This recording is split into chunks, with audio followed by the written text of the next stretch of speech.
Hey guys, Richie Castellano here. I am sitting on the floor in my studio. I was just cleaning things up and I decided to make a quick video.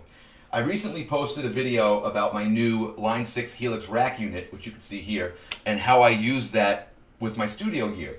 And during that video, I, in passing, mentioned that I had the Helix normaled to my Patchbay to other pieces of gear. And a lot of people have been asking me questions about that because I sort of glazed over it in the video. So here's a quick explanation of how I use the Patchbay, what a Patchbay is, and it's not the end-all be-all Patchbay video. I'm sure there are much smarter guys who can tell you more about Patchbays. This is a quick and dirty way to get it up and running fast.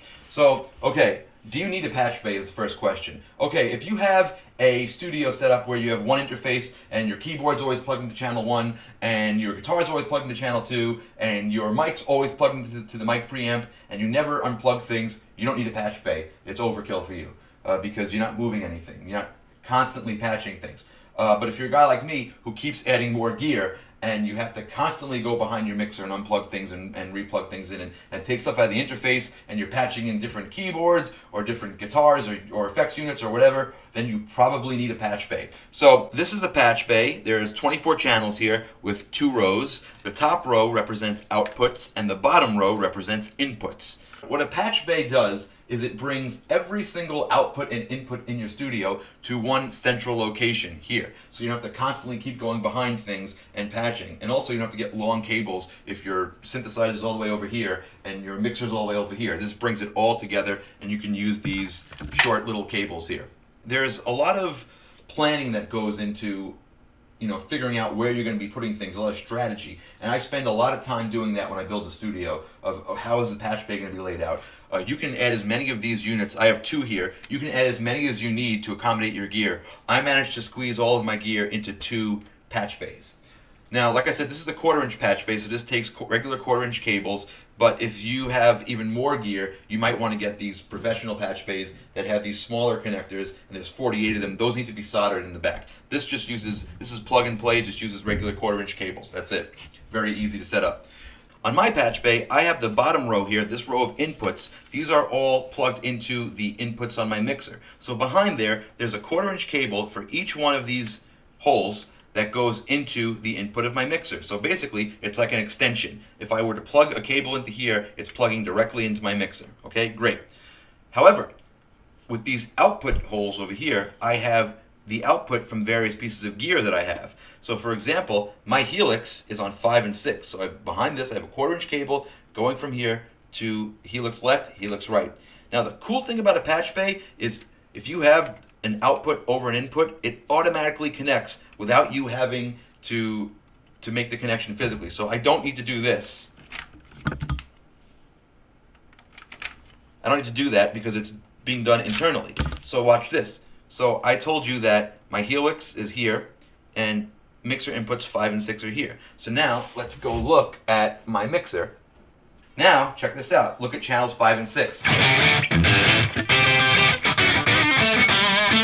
So you could see my Helix is coming out of 5 and 6. That's done automatically. I didn't have to do any special patching. And when you're planning the studio Patchbay, and I'll show you that picture of my studio Patchbay, you have to plan it out like so you can do the least amount of patching possible on the front. If things are set up normally in a certain way, you want that to happen. So when I said normaled, I meant that I had every single input and output in the back of the Helix going to the correct piece of gear for my setup. So that means I had the effects sends going to the effects pedal inputs and the effects pedal outputs going to the effects returns, and that's all done in here automatically. If I want to break those connections for any reason and have the stuff go to different places, I can, and that's the beauty of having a Patchbay. So check this out. Let's say, for example, that I want to plug the Helix outputs into, say, 3 and 4, right? All I have to do then is I take a jack there, a cable, and I go to there, and another one, and I go to there. So now, if you look at the mixer, you should see that the Helix is now coming out of, or going into inputs 3 and 4.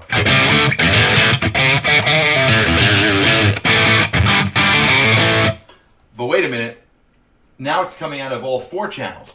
What happened there? Okay, Most patch bays are defaulted or configured in a half-normaled configuration. What that means is the way a patch can be broken, a chain can be broken, is only if you connect something to the bottom row.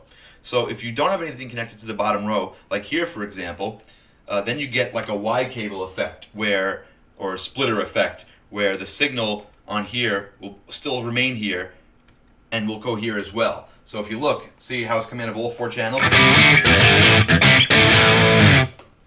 That's because this is half normaled. If you want to have it fully normaled, where plugging either top or bottom in interrupts the automatic link, to do that on this patch bay, or both of these actually, you take the front cover off and you take one of these modules. See these top and bottom? They're connected.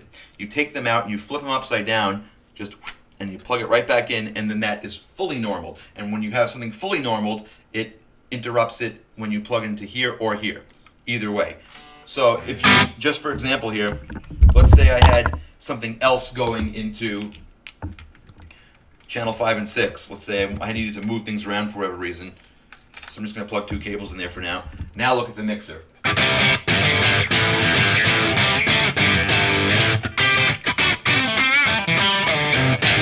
So you might be asking, why do we need half normaled versus fully normaled? Well, there are different applications for studios where you might have your inserts set up for your mixing console. I'm not going to get into that, but basically half normaled is okay for most situations, which is why they come defaulted like that. So when setting up your studio and your patch bay, remember, outputs over inputs, and you want to set the outputs over the inputs specifically so that things flow into each other. Or so, like the way I have it in my studio, just to I'll unplug everything.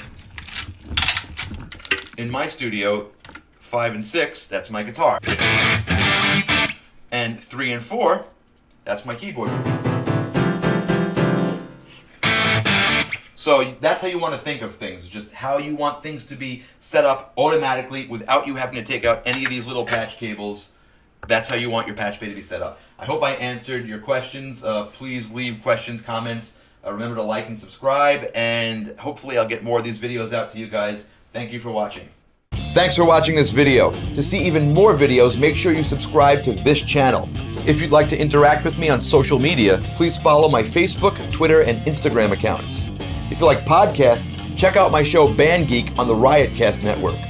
For tour dates and even more info, go to richiecastellano.com. Now, here's a video I picked just for you. I think you'll like it. Go ahead, click it. It's good.